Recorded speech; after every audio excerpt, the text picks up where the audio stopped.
Donovan charged straight at her. He knocked the podium aside with one fist, stopping inches from her, looming over her so that his body filled her vision. He growled low in his throat. His deep red irises swirled like a whirlpool of blood. "Going to kill me? Drink my blood?" Deor taunted, even as her throat dried and adrenaline thundered through her veins. Magic rolled down her skin in waves, the whisper of it rising in her ears. Sparks flared off her like fireworks, but she held his gaze.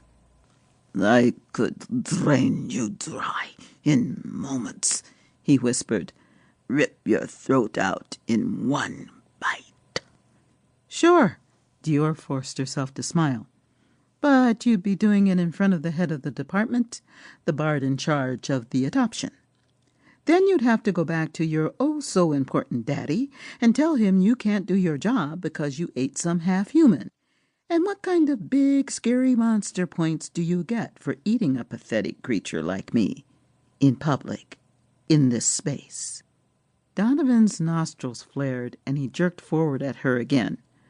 Her breath caught in her throat, but she didn't flinch. Sparkles fell from her, landing harmlessly on his leather jacket. He spun away and let out a bellow that shook the windows. He tore the textbook in half, flung it to the ground, and stormed from the room.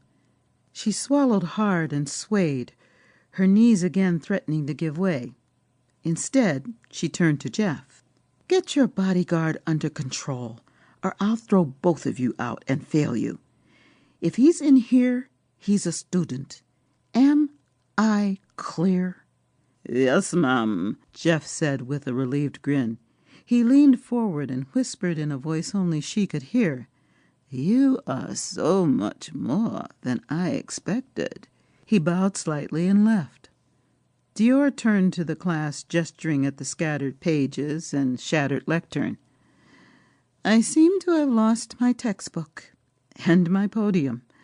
So let's call it a day. I'll collect your summaries on Thursday."